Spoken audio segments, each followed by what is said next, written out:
¿Qué es el error de medición? El error de medición es intrínseco. Como dije yo, no puede quitarse o no puede removerse de un proceso de medición. Es un problema importante que puede invalidar cuando es sobre todo sistemático, pero se puede tratar de reducir. Si no se puede eliminar, se puede tratar de reducir. ¿Cómo más podemos entender el error de medición en un estudio científico, en un estudio de ciencias sociales? Y yo voy a presentarles aquí una manera un poco distinta de pensar en el error de medición. Y cómo se puede pensar en el error de medición.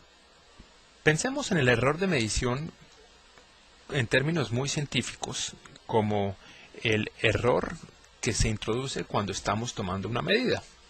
Si ustedes fueran médicos y están, por ejemplo, midiendo la altura a un paciente, o si son científicos sociales y están midiendo el ingreso de un individuo, o están midiendo la pobreza de un barrio, es de esperarse que haya cierto tipo de error. De nuevo, el médico puede estar haciendo algo especial con su estadiómetro, con el aparato que mide la altura, para que cada vez que lo lea, lo está leyendo un poco menos de lo que realmente debería ser. Ese es el error sistemático. Pero también está el error aleatorio, que puede ser simplemente que en algunos casos el paciente no puso el pie hacia atrás muy bien, o no se estiró lo suficiente, o miró para arriba, o miró para abajo un poco más. De igual manera que cuando ustedes están recogiendo información sobre unos predios, sobre los individuos, algunos individuos van a decir que tienen ingresos más altos de lo que realmente tienen, otros individuos tienen ingresos un poco más bajos, o en cierto barrio calculan que el nivel de pobreza es un poco más alto de lo que es debido a diferencias en los reportes de los individuos. Estoy mostrando 4 gráficas en esta lámina. Vamos a hablar de precisión como la habilidad de un instrumento de medición, una encuesta, ciertos reportes que les den individuos, o la información que está consignada de pronto en un archivo catastral.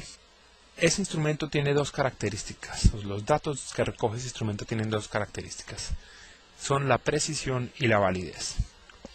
Imaginen ustedes que tenemos un tiro al blanco, es decir, un sitio al que tenemos que tratar de dispararte. Hay un centro, que es el punto negro que ven en el tiro al blanco, y ese es el fenómeno que queremos medir. Una herramienta ideal, una encuesta o un archivo catastral ideal, sería el archivo de arriba a la izquierda, el que muestra muy preciso y muy válido. Válido quiere decir que estoy muy cerca al valor que es. Y preciso quiere decir que efectivamente estoy rodeándolo, que el error es muy pequeño. Cada vez que repito mi observación, estoy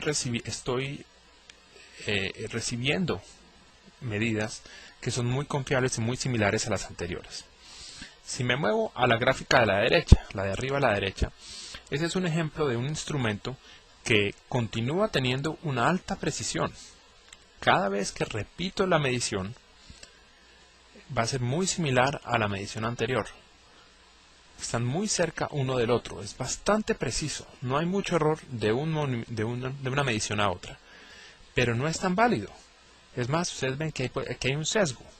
Si yo utilizo esas medidas que están mostradas por los puntos azules, para decir dónde está el punto negro, para adivinar dónde está en el espacio el punto negro, pues yo diría que está en el centro de ese circulito formado por los puntos azules.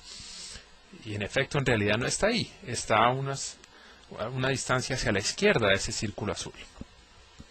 He ahí que no es un instrumento muy válido porque está incluyendo sesgo, pero es un instrumento que es bastante preciso. La analogía con la regresión es que la validez es el coeficiente.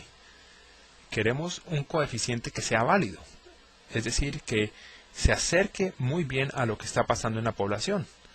Y queremos un coeficiente que sea muy preciso, es decir, que no tenga mucho error. El ejemplo de arriba a la derecha es un coeficiente que tiene muy poco error, pero que no es válido, tiene sesgo. Por el contrario, el coeficiente de abajo a la izquierda, donde los puntos están en el anillo exterior de los círculos. Es un caso en el que tenemos baja precisión, hay bastante error de un punto a otro, pero si tomo los puntos conjuntamente y quiero adivinar dónde está el punto negro, probablemente voy a adivinar que está en el centro, precisamente donde está en realidad. Luego, no hay un sesgo introducido por los puntos de la gráfica inferior izquierda, pero sí hay baja precisión, hay mucho error.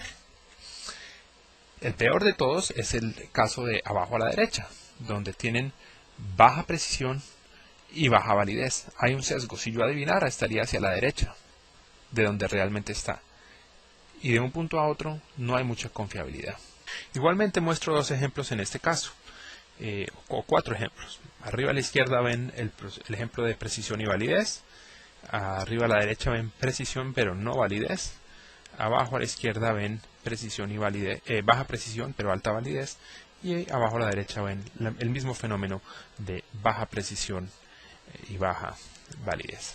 Esta lámina simplemente resume los efectos de qué pasa si el error de medición es aleatorio y si el error de medición es sistemático. Si es sistemático habría el sesgo, es decir, estaríamos lejos del tiro al blanco. Y si es aleatorio, estaríamos lejos o cerca, pero habría más dispersión, habría menos precisión en la medida, habría un error mucho más amplio. Ambos pueden estar presentes, ustedes pueden tener un error sistemático y un error aleatorio, y nuestros datos van a tenerlo. Consideren el caso de Transmilenio. Imagínense ustedes que la distancia que reportan los dueños de un predio no la estamos calculando con sistemas de información geográficos, sino estamos preguntándole a cada dueño del predio: señor o señora, dígame a qué distancia está Transmilenio de su casa o de su apartamento.